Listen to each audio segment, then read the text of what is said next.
Hello, hello. Welcome for another episode of the Author Spotlight. I'm so excited to be with you for another show. It's your man, Darren M. Palmer, the host with the most. Excited to go behind the scenes with best-selling authors from across the globe. I have on today Miss Ramona J. Smith, who is an international award-winning public speaker who prominently holds the prestigious title of the 2018 World Champion of Public Speaking. She is a powerhouse, one who was unmatched by 30,000 people. She surpassed to reign in the world championship title. She is an educator, speaker, blogger, poet, and author of Shine Sistah Shine, an inspirational guide to helping women find their purpose in life. Ramona's captivating speeches inspire audience around the world. She earned a bachelor's degree in public relations with a minor in marketing, graduating Magna Cum Laude from Baldwin Wallace University in Northeast Ohio. Ramona is the mother of a miracle boy, Ryan, and they reside in Houston, Tejas, Texas, right there for you. So I'm glad to have you on, Ramona. Thank you so much for taking time to be out on the Author Spotlight today. Thank you. Thank you. I appreciate that. And I am in the classroom, so I apologize for any interruptions. I have students kind of coming in and out here. All right, no problem, no problem. This is why this is behind the scenes, people, really, real life right here. This is real life. And I just want to go into it, Ramona, share with the people about Shine Sistah Shine. Why did you write this book? With your background, you could have went so many other routes as far as getting the book done. Why did you go with this as your first publication? Well, I wrote this book back in 2010, and I finally had it published in 2012. At that point in my life, I was going through a transformation. I had just moved from my hometown clear across the country to Los Angeles, California, and I was finding myself. I was finding out who I was. I was appreciating who I was. I was blossoming into a woman. I was transitioning from girlhood into womanhood. And I wanted to share that journey of self-actualization and that journey of realization with other women, because sometimes in life, we come to that crossroads and we don't really know what to do with it. We don't know how to feel about it. We don't know what to look for or what to reach for or what to aim for. And I wanted to kind of create a guide for women who are at that point where you're in search of what you want to be and who you want to be. And you feel that you have this greater calling on your life, and you may or may not know where to start. So when you read Shine Sistah Shine, it'll give you a little bit more direction of how to hone in on whatever it is that you want to do. I wrote it just to help myself and to help other women. I love that. I love that. And for those who are tuned in to this particular episode, I want you to make sure that you catch on to the important piece, that nugget she left for us, of realizing to help others as well. You must have a big enough why. And I know it get cliche and everybody, oh, it's the why. Hey, I'm telling you, it's something behind it, and she'll share a little bit more about the process that she went through, but you got to have something that's outside of you that you're giving birth to, that you understand the importance that somebody's life is on the line. Someone is contemplating suicide. Somebody's trying to find out, how do I get off this canvas, off this thing called life, and get back in the ring and want to fight again and live to see another day. So when you understand the importance of that, you'll get outside of your selfishness. And I'm just going to be real with it, selfishness of just worrying about a few trolls or people who might not like what you wrote, instead of worrying about the overall picture, the macro vision of the things, of somebody really needing this in a major way. And if you don't mind, I want you to share a little bit about that as well, because about the psyche and the mindset. It's one thing to say that I want to write a book, and it's another thing to actually write a book. Which, you've been a mother, you're an educator, you're doing so many other things, and plus speaking. What made you believe that you could write a book when so many had failed at the task? Well, it's funny that you just said the phrase, stay in the ring, because that's what my world champion speech my world championship speech was all about. It was called Still Standing. And it was about how life is going to deliver blows. You're going to get punched. You're going to get jabbed. There may be some hooks, some uppercuts in there. We have to understand that first and foremost. That's going to happen. But you have to hang in there. You cannot give up. You must not give up. You must remain still standing. As African-American people, people of African descent, we have that resilience. We have that persistence. We have that consistency naturally inside of us. And we have to make sure we first of all understand that life is not going to be easy, especially if you're a person of color in America.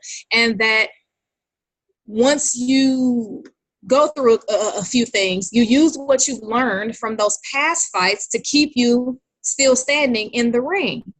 And the mindset that I had by choosing to remain consistent and go ahead and finally publish the book was because of learning about myself, because of constantly staying in the ring, because I chose to take risks and get to know myself. I knew that I was strong. I knew that I was talented, and I knew that I wanted to have something tangible to kind of prove to myself that I am actually amazing. Because like you mentioned, a lot of people do say, I want to do this and I want to do that, but a lot of us actually don't do it. But by me taking the risk, first of all, to sell all of my belongings, buy a one-way ticket to Los Angeles and crash on my girlfriend's couch for a whole month, that showed me a lot about myself. So it was all inclusive in that journey of self-discovery. I was able to prove to myself that I could make a huge leap. I could take a big risk. I trusted myself enough to know that I would be okay, whatever happened. I wasn't afraid. I was able to face my fears. And that put so much confidence within myself that writing a book, it wasn't second nature. It was kind of just reassurance. It was reassurance. So if I can survive this tough childhood, if I can survive all of the things that I did or to myself and the things that were done to me by others, all up until my big move to California from Ohio. And then if I can have the courage and the tenacity and the fearlessness and be bold enough to move across the country by myself, I'm definitely going to have the wherewithal to write this book. So it was just proving to myself that I could actually do something and having something tangible of that proof, because I'm an achiever. So I like to have things that I can say, I did that. I moved to California. Now guess what? I have this awesome book to share my experiences. So the mindset was just constantly proving to myself how awesome I actually am. Man, there was so many nuggets with that. I mean, Miss Smith, you did an awesome job on sharing that. But for those who are listening, I want to make sure that you get this dime that she dropped on us real quick. Focus on the importance of what she was doing for self. I meet a lot of people that they don't understand the value of who they are. And so if you don't understand the value that's innate, that's in you, then what you'll start doing is you'll fall prey to the ideas or the thoughts that others might have about you. That you too short, you too fat, you too tall, you too skinny, you this, you're not this size, you're not that, whatever. For me, you don't have this six pack, you don't look like this, you don't look like that. And that's where you start seeing people not walk in their purpose, because they have allowed for opinions of others to dictate what their destiny is, dictate what they should embark upon and what they should go after in their life. There's so many people who think, well, I'm just from this particular area in the world. You know, it might be Ohio. What am I doing in LA? You know, my family has been here for generations. I should just get a job locally and try to make it and hope on. It was good for the people who raised me, not colleagues, but those who I went to school with, they're still here. So for her to think about self, and I want y'all to think about that. Think about you. What can you do to improve? What can you do to see something tangible for your own personal life. Now, this is not about nobody else. This is not you trying to please mama, a big mama, your cousin, somebody at your church. You know, let's get past it. Let's look at it even a little bit deeper. Even with your kids, you find so many people that they lose themselves. You can't be whole or be what you need to be for your kids or others in your community, wherever you are, if you're not whole from within, because you're still missing. You still, you're still empty inside. And so by her accomplishing these goals, to me, it spoke to me personally, because now it gave her, she said the C word, y'all, the confidence to go on another level. It's from faith to faith, from what you leveling up each time, because wow, I made it through that. I sold everything and made it to LA. Now when it's time for me to do something else, or make an investment, or do something with a book, or rear my child, whatever it may be, I have built up confidence because I got faith enough in self. Do you agree with that, Ms. Smith, the importance and the power of loving self? Absolutely. It's something that I feel like we need to instill in our children early on, because a lot of us don't get that. A lot of us put ourselves on the back burner. A lot of us don't even know anything about ourselves. I actually just did a live on my Facebook page, which is Ramona Smith. I did a live and I gave 3 ways we can fall back in love with ourselves. And I said, first, we start with positive affirmations over ourselves. And what's for those of you who may not know, I'm sure everybody here is educated, but if there's someone who's not really sure of what a positive affirmation is, you're just saying kind things to yourself. I am beautiful. I am smart. I am intelligent. I am worthy. I am amazing. I am a warrior. I am a survivor. I am a fighter. I am greatness. You speak those words to yourself every single day. And if somebody listening right now, talk to myself. What you mean talk to myself? That's crazy. No, it's not. No, it's not. The same way somebody else will want to hear a kind word from you, or the same way you will want to hear a kind word from someone else, that should come from you. That should start with you. So that was the first thing. And for those of you who don't feel comfortable talking to yourself, smile at yourself in the mirror. Just smile at yourself. When you look in the mirror, do you ever smile at yourself, or do you look at yourself like this every day? If you don't want to see someone else's face look like that, why would you look at you like that? You spend the most time with yourself. We have to start investing more in ourselves. So 1 was positive affirmations, being kind, speaking those kind words over yourself. The second one, I believe, was dressing the way you want to feel. Dressing the way you want to feel. I got another student. I'm so sorry. I'm a teacher. But dressing the way you want to feel. Don't walk out the house in pajamas. Don't walk out the house in holy clothes. Don't walk out the house looking crazy, because that's how you're going to feel, and that's how people are going to treat you. Yes, sir. What? I'm sorry. He's doing a final. Sorry. A final about what, baby? What class? For this class, I want to hear Freddie. This is 3rd period, baby. What you talking about? No, but I know, because I missed it. Boy, email me. Send me an email. We'll figure it out. Okay. Sorry about that. Okay. Yes, the way you dress is so important, your appearance. Because when you look good, you what? You feel good. So if you're in a bad mood and you're melancholy and you're sad and, oh, woe is me, and it may even be cloudy outside, and you go outside wearing all black with some slippers on and your hair is in a bonnet, or fellas, you got a do-rag on, they had no haircut in weeks, you just down in the dumps, that appearance is going to resonate within and without, right? But if you having a bad day and girl, you go in your closet, you put you on some slacks that you just ironed, you put on a nice blouse, some nice jewelry, you fix your hair up real nice, I guarantee you're going to feel a little bit better.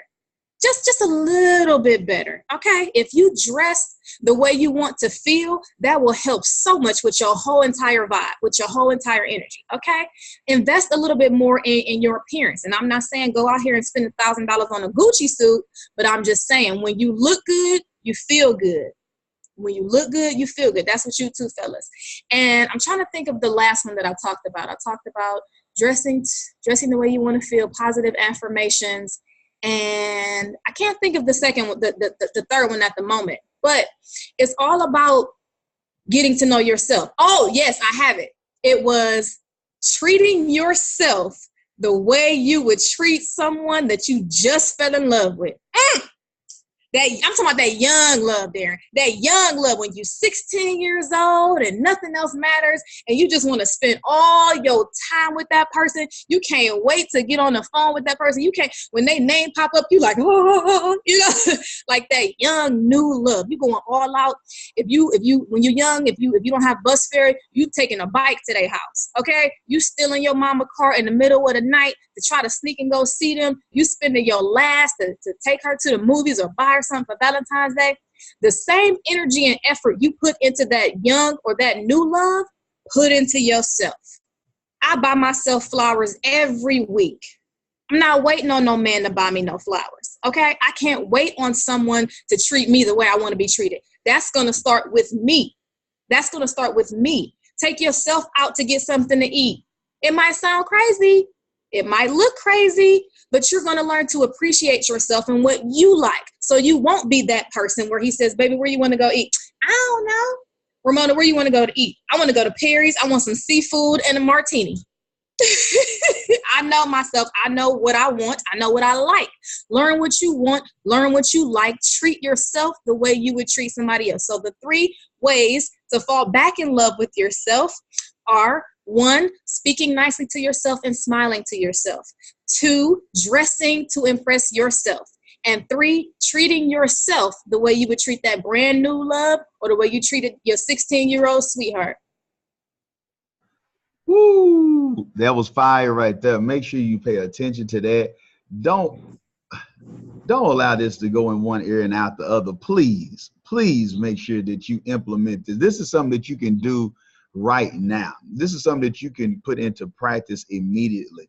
And she is so right. I can attest to that. I can testify that has been something that I have implemented and applied in my own personal life.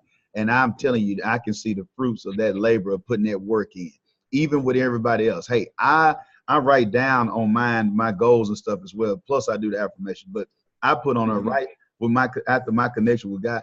I love myself. For anybody else, I love me. For my wife, for my kids. Because if I don't love me, I'm not going to love anybody else. It's impossible for me to pour something into somebody else that I don't have for myself. So what is that? What is the definition of that if I don't even know what that is for me? So how am I supposed to love somebody if I don't love myself? And she is so right about that. If you don't believe it, if you don't see it, and like you said about the dress, well, why you dress that way? Just because this is for me. Mm-hmm. This is just what I do. This is just me. Now, if somebody else cool with it, that's great. But like you say, your productivity, for those who are entrepreneurs, those who are listening to this, you will perform higher because of how you are dressed, how you are carrying yourself. She is not telling you any fables when it comes to that right there. That is so true. And then also you attract certain things, by the way. People, watch how someone treats you if you go to a restaurant, if you go even to the library, if you come in there, you dress a certain way. Now, for those who don't believe, I'm not trying to knock it and make anybody be a believer, but don't be shocked while you pass off. It might not be your gender. It might not be your ethnicity or your race. It might be all because we already have paradigms, what we have thought and been put in our mind and our subconscious on what we think about when we see someone of success. That's in somebody else mind, even if they're not dressed a certain way, they're immediately give favor to somebody without even thinking about it because they're dressed the right way. Mm-hmm. So opportunities are all around you, but you got to know how to tap into it. And like what Ramona shared with us, the importance of speaking kind to yourself. Stop that. I'm ugly. I'm fat. I'm this. Oh, if I could just lose 30 pounds, I feel better. If I can do this, I'll look better. Love you where you are. Not saying that you don't improve, but love you where you are and speak love to yourself. And speaking of love, with your busy schedule, how are you able to create content? Like, is this early in the morning or are you recording yourself? What are you doing to allow for you to be able to get books done? Well, I'm a writer. Writing is therapeutic to me. Writing is life to me. So it's my passion. Next to speaking, writing is right up there at the top of the list of my passions. And when you're passionate about something, you always gonna make time for it. If it's your true passion and you really want to do it, you always going to make time for it, whether it's blogging, whether it's writing a journal, whether it's writing an essay, whether it's just posting on social media. I make time for it because it makes me happy.